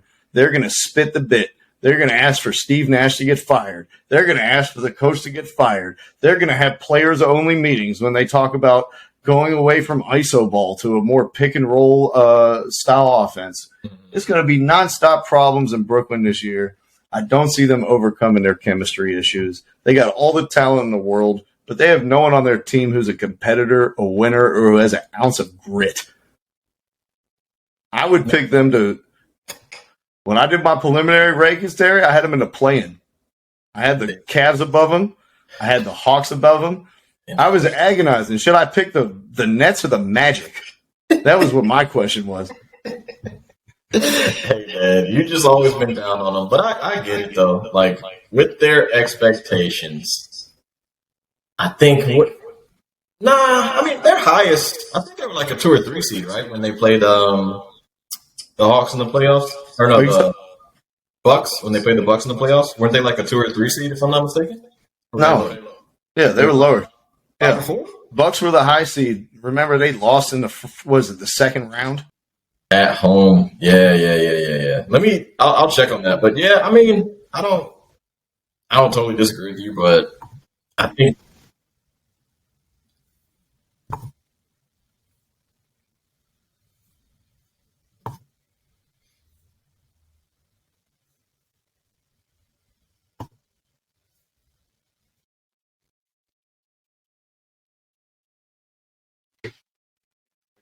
fucking dumped out again. No, you're good. Me is the opposite of the Miami Heat. Everything that I value about the Heat and the reason I put them higher it's a microcosm of why I don't like the Nets. The Nets have superior talent. Their culture is terrible. I don't even know if they have a culture. Their defined roles for their young players to step in look like a goddamn Rorschach test. And the leaders on the team are mentally fragile and have proven so at every single step in their career. When it comes to nut crunching time, I'm not picking a team that folds like a picnic chair. I don't know. I think they got it. 2020, 2021 season, 2 seed. Shortened season, though, but 2 seed. So they got it in them. Dumped out in the second round. That was cute. Anyways, why don't you give me your fourth best team in the East? Probably a team that will actually make some noise in the playoffs and contend. Third. My third. Best. Oh, Brooklyn Nets were 4? Yeah. Why? That's not crazy. It's not crazy based on talent, but it's crazy based on the fact that we're not playing 2K. Bro, they were a 2-seeded team 2 years ago. It's not out of and then they replaced James Harden with Ben Simmons. Ben Simmons is pretty good, is he not? You seen the defense? No, he's not very good. No, he's not pretty good. Yeah. Nah. Well, my number 3. When's the last time you saw Ben Simmons be pretty good? When's the last time he was pretty good? First round before the Hawks took their lunch.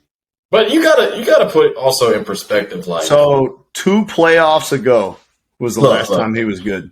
Okay. It was at least it was a fucking playoff game. But look. All I'm saying is you got to put in perspective, when the Hawks beat the Sixers in that playoff series, the Sixers were up 20, 23, 25. They still were killing. I get in the fourth quarter, it's probably still going to be an issue. But dude is good. I can't just take away the other 3 quarters he wasn't doing anything. He was still playing well. Yeah. What did he win for LSU? What did he win for Australia? What has he won at any step of his career? When has he ever even shown the propensity, the willingness, or the ability to take on a challenge? Hey, he's got Kyrie and KD and not just Embiid. Oh, yeah. Two great examples for overcoming adversity and taking on a challenge. Great You got points. three. You got three heads. One of you's got to do something. Come on now. Patty Mills better be the leader of this team. That's all I got to say. Now they got Mr. Bubble, TJ Warren. But number three, and this is still, the East is just fucking weird, man. The East is weird.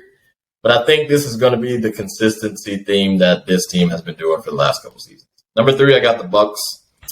The Bucks just don't really seem to care about the regular season ever. Like, they just always do this shit every year. They're good.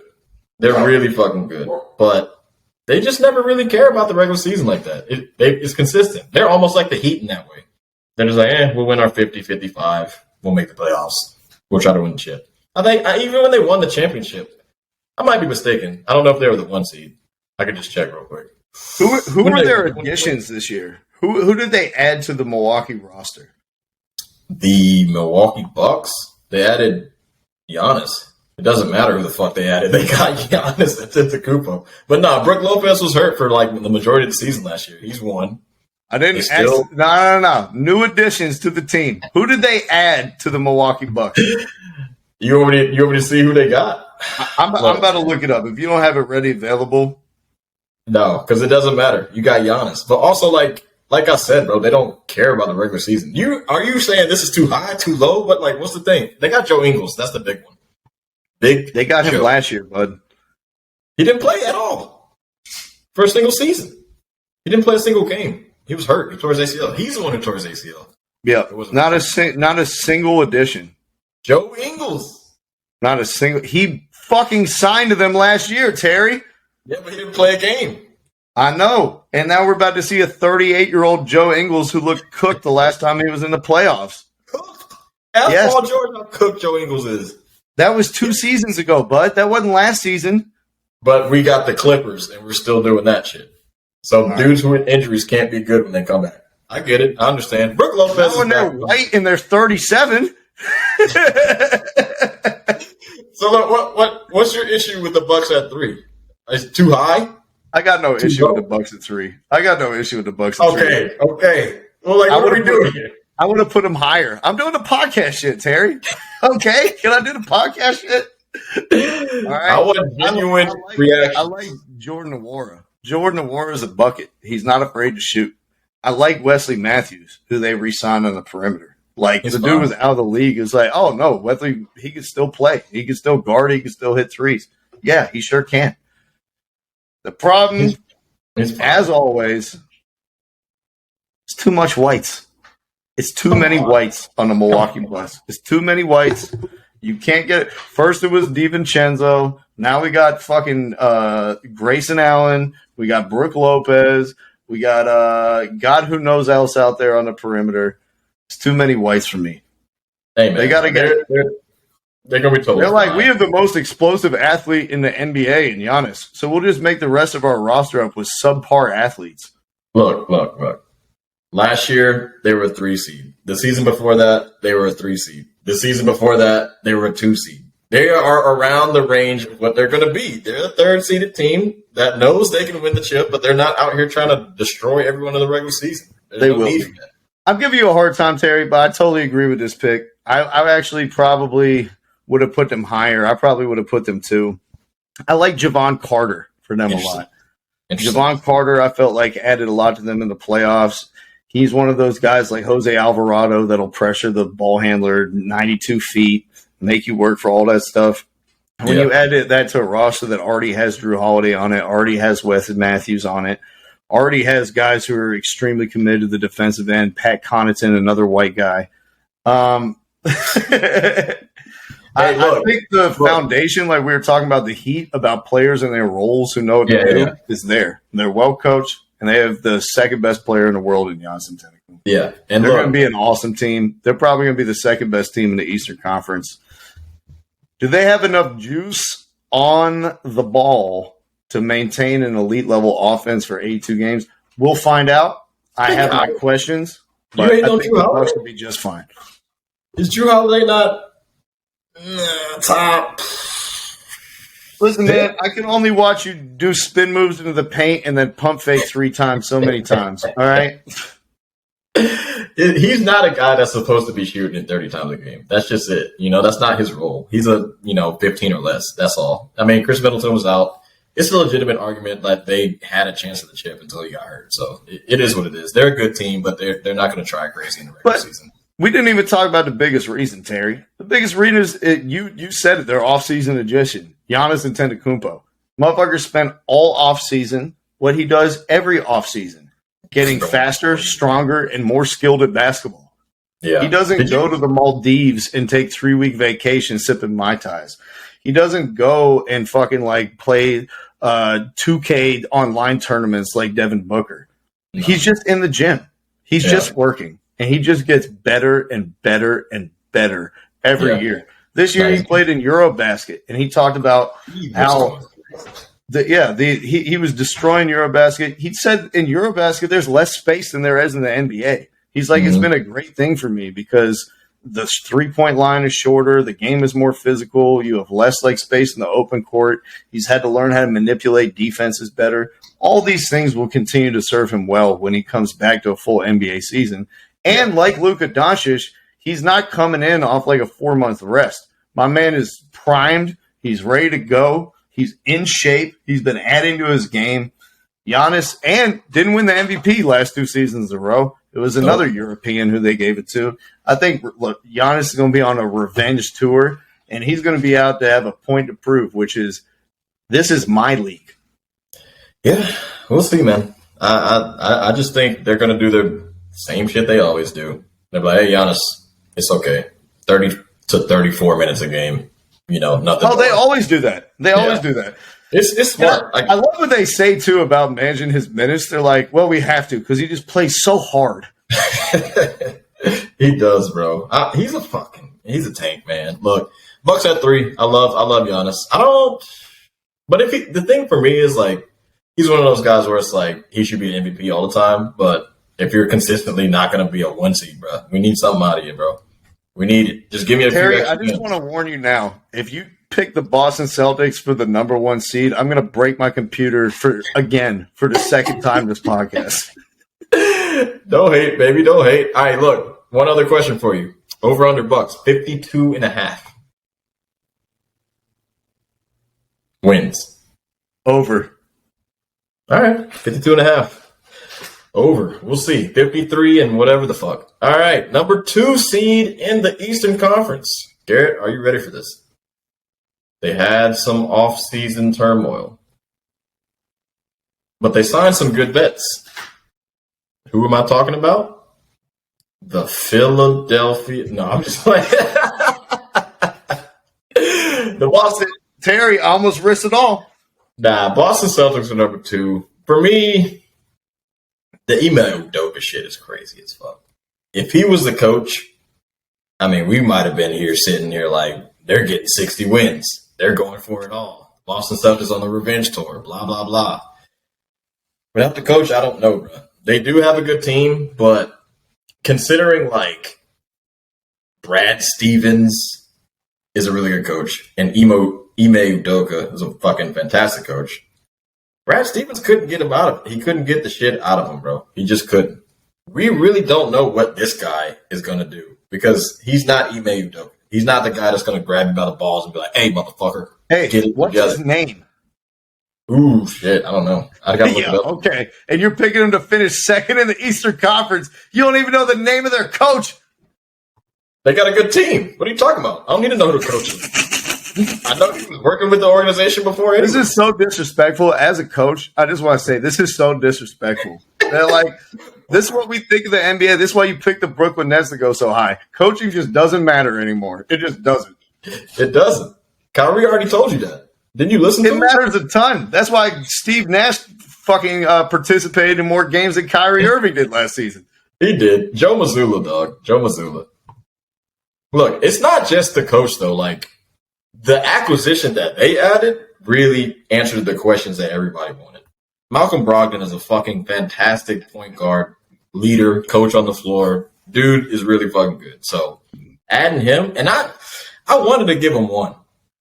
But Jason Tatum has got that aloofness in him that I do not like. Like, Kobe is his idol and all that type of shit, but he doesn't have that dog like that, bro. And like, he's forcing the Kobe shit too much too. Like all the fucking like reflections, and I did Kobe for this, and I watched the message he sent me, and then I went back and watched a bunch of Kobe highlights. Jason Tatum, Kobe played in a different NBA, dude. Like the rules aren't the same.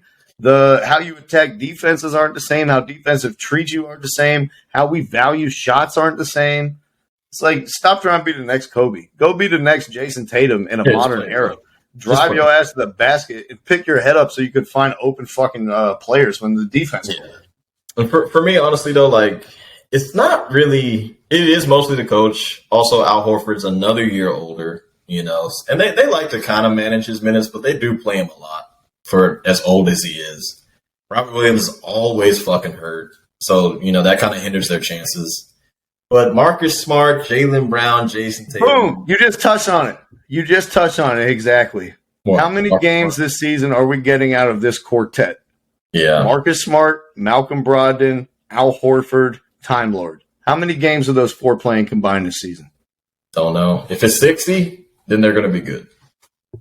No, combined. Oh, combined? Those four players. You think they'll play 150 games, the four of them? Yeah. That's like 38 games per player. Yeah, I think Malcolm Brogdon hasn't played 38 games since he was on the Bucks. Yeah, Robert Williams he played 38 games when he was a rookie. Anytime that we've seen him play more than 40, he gets hurt immediately. Al Horford only was able to play the full season because he had an entire season off the season before in Oklahoma City. And Marcus Smart is currently hurt. You like Grant Williams? You like Derek White? A little Peyton Pritchard in your life? Nah. Little Blake Griffin in your life? Little Danilo Gallinari? Grant Williams had the time of his life hitting 8 threes in the fucking Bucks game and then spent the next 3 weeks giving motivational speeches like he was Rocky's trainer.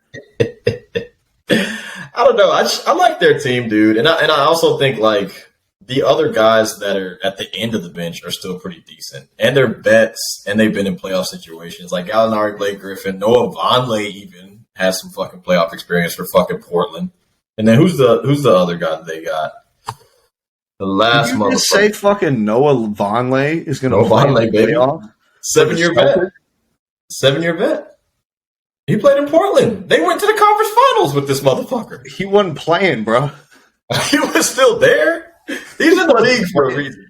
They went to the conference finals after they benched him. I said dudes that are at the end of the bench still have had some playoff experience. Didn't even talk about their best bench player, the white guy who could shoot. Pritchard. I said Pritchard. No, Sam, what's his face? Oh, him? Come on, bro. Stop. Who are we talking about? Sam Hauser? Yep, Sam Hauser. He's going to be their best bench player this season. You heard it here. Luke Cornett? No. Okay. Never mind. This team, the thing that scares me is the injuries. I just don't believe the lack of continuity. It's like the head coach ain't there, and I don't think 4 of your best players are going to be there for half the season. So I have a hard time picking you to finish number 2. It's as simple as that. Time Lord is still hurt. He just had surgery. Had surgery. He did. Played the whole offseason, just had surgery. Marcus Smart is hurt right now. Malcolm Brogdon hasn't played 20 games since he won Rookie of the Year. And Al Horford is fucking ancient. The real question is Tatum top 5 or is he top 10? 10. That's why they're not going to be the number 2 team. That's why they'll probably be closer to 5. Wow, you're a fall from grace, huh? A little fall from grace from the boys? Bro, you slept on my Hawks too much. I'm telling you. Come on. I can't expect a team to jump that high. I just can't do it. I like the team, but it's just going to take more than just getting someone. You have to play. I'm anticipating some free fallers this year between Brooklyn, Phoenix, Boston. There are going to be some free fallers, man. There's going to be some spots that get taken. Miami, that's the only one that's fallen. Everybody else, I think, is going to be around the same. And Brooklyn's going back up. But you don't like Brooklyn. I get it. We disagree on the shit. It's just different. Look, man, Tatum is good as fuck. Brown is good as fuck. They're great together. They play in a lot of games. They're not the guys that are hurt. It's all everybody else. If they are consistently playing, then I believe in the Celtics to be good. Highest over-under in the whole league, 53.5. It's not that bad, though. 53.5 is not crazy. Last year, they were 51 wins. You going under? Are they better than they were last year? Malcolm Brogdon. Yeah, I think they are. They have a better roster than last year. They're not as healthy, though. That's the thing. Robert Williams played 60-something games for them last year. He played the most games he's ever played. He's not playing 60 games this year. He was the linchpin of their whole defense. I voted him for Defensive Player of the Year over Marcus Smart. Yeah. Marcus Smart is currently injured. He deserves it. What is it going to look like when Derek White is asked to be Marcus Smart? Well, I'll tell you, it's not going to look good. Derek White is streaky, but I don't know. 61 games for your boy Robert Williams. That was a lot. And Al Horford, is he just going to play until he's 45 like Tom Brady and still be good? So, is that what's going to happen? Shit, Giannis made him mad. He won a game by himself. People always told me, don't drink the water in the Dominican Republic. Well, maybe they were wrong. I don't know. Maybe there's something in the water down there. Look, bro, there's something to be said about Al Horford outplaying a most likely top 10 player that's ever played in the game in Giannis Antetokounmpo. He outplayed him for a game. So I got to give him some credit. Al Horford's a good fucking player. He just is. This is what I'll give you. You had a full year off to prepare your body for that. Last year, you probably played 90 games in the NBA season. Hey. You're a year older. You didn't get a year off. You played like 4 times as many games as you did last year. The wheels are coming off. The wheels are coming off, bro. So under 53 wins, huh? Yeah, this is going to be a down year for the Celtics. I go under 47 if I could. Woo. All right, Gary, we got you over there. All right, so that means number one, you know who it is. It's the boys. The number one, the best player in the NBA. That should have been MVP from last year, but everybody wants to fucking love a great player in Jokic. Except for the fact that he shot 48% from 2 as his center. But go ahead. Hey, it's all good. You going fake on Embiid now? Now you like Jokic more than Embiid now. That's what we're doing? Yeah. I've switched over. Wow. Since John Collins dunked on him. Interesting. All right, so hey, look, everybody knows, number one, the Philadelphia 76ers, man. You know, I make fun of James Harden all the time. I make fun of Doc Rivers all the time, who I still call Nurse Rivers. No big deal. I don't like him that much. I tell you who you never make fun of, though. Daniel House. Daniel House was the one that was messing with a nurse. So, you know, it all comes full circle. But now Daniel House is good. Look, their acquisitions, I think, make the most sense out of everybody, I think, for the offseason. It wasn't like crazy splashes, but it's just more like gritty role players that are going to make a lot of sense for the Sixers. They added shooting and defense. Everybody loves 3 and D. Daniel House and fucking Tucker. What's his first name? I'm fucking up. PJ Tucker. I like that shit, bro. I love it. Miami, I don't know what the hell y'all were thinking. And also Milwaukee, y'all gave up on him too.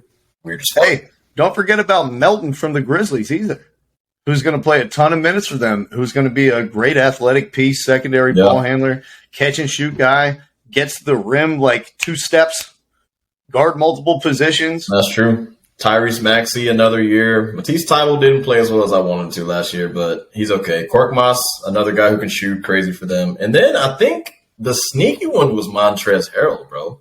Like, he's a good backup big for Embiid.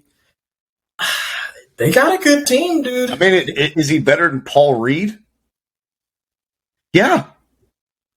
Montrezl Harrell's better than Paul Reed. I'm trying to think, why didn't Andre Drummond work when he was the backup for Embiid? Because he's not good at basketball. I got you. If you want to just go out there and get a bunch of offensive rebounds, Andre Drummond's your guy. They could have signed Tristan Thompson if they wanted that.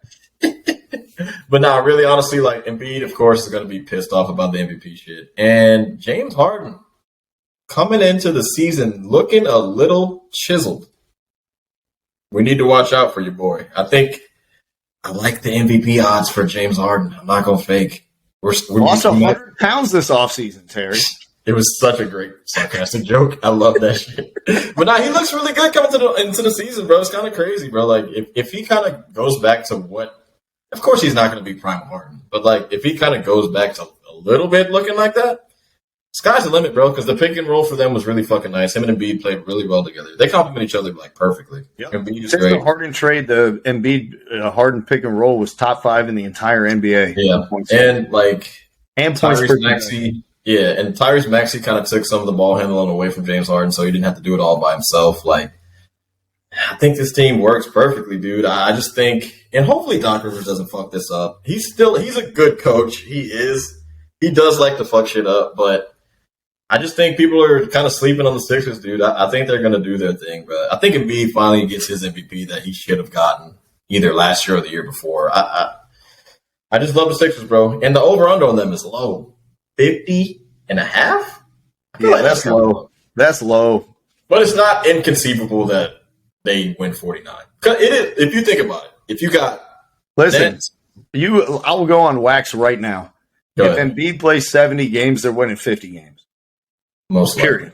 Period. So if Embiid plays the same amount of games he did last year, is he the MVP? 68 games. No.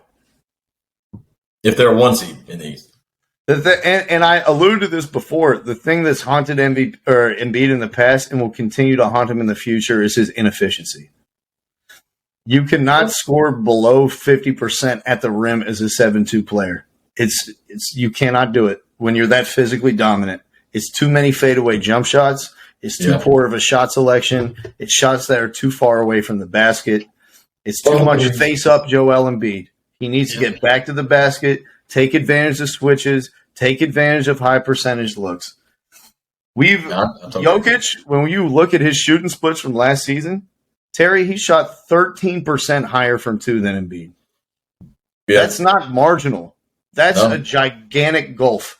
And if Embiid does want to win MVP, he's going to have to become more efficient. Now, the good news is his partner in crime is Mr. Efficiency, James Harden. That's been his calling card for his entire career.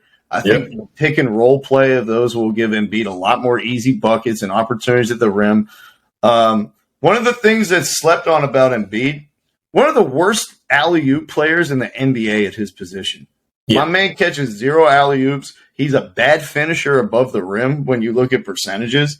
Mm-hmm. And what's James Harden's favorite pass to throw? The oop, baby. The alley-oop. So that's going to be a bit of an adjustment. But the thing about Embiid is with his tremendous physical force, you don't have to throw him to alley-oop.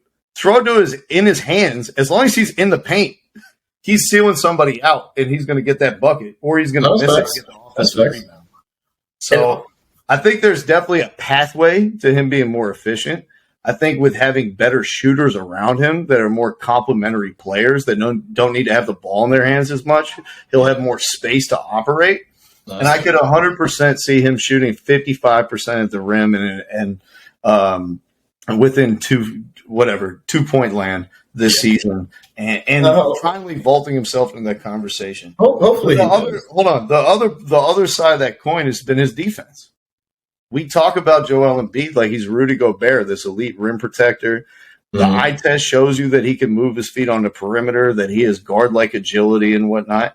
And yet his numbers as measured by defensive impact have paled in comparison to Robert Williams, Vika Zubac, and others over the past few seasons. If Embiid has any designs on winning MVP, he's got to get it up on the defensive end of the floor. And that means 2 blocks a game. That means elite rim protection numbers. That means Philly having a top 10 defense. That's the pathway for them. Yeah, I think so, bro. I think they got it this year, mostly. And it is a lot on Harden, which we haven't seen him be crazy, crazy good. But if he's in shape, dude plays 80 games. That's just the track record of his career. And he even out of shape, he played 68 last year. So in shape Harden's going to play 80-something games. That's the recipe for a number 1 seed. Everybody else, I don't fucking know. But if he's going to play, they're going to win. My last question is Doc Rivers, like you said. Don't fuck this up, brother. My man with the hockey changes himself. 5 out, 5 in. Dude, This is not the start of the 3rd period, Doc. Come on, dude. And defensively, what's going to be their scheme? because the guys that they brought in, they're switching defenders. Yeah. PJ Tucker, his best ability is the ability to switch. All right. DeAnthony Melton, 7-foot wingspan. Best ability is ability to switch. Danuel House, long wingspan. Best ability to switch, guard multiple positions. Yeah. James Harden on defense, what's his best ability? Ability to switch and guard bigger players in the post. Yeah. Then we get to Tyrese Maxey. Can't switch. How does he fit in this? That's my biggest question for the Philadelphia Sixers this season. The Tyrese Maxey piece. How does he fit on offense? How do you hide him on defense? Are you playing a box and one? What's going on here? Are we switching everything? Are we switching 1 through 4? Are we switching 2 through 5? What is the scheme that Doc Rivers is going to design to hide Tyrese Maxey, maximize his efficiency on offense, and remove his warts on defense? Because right now, 4 out of 5 pieces fit perfectly, but that 5th piece is sticking out like a broken pinky.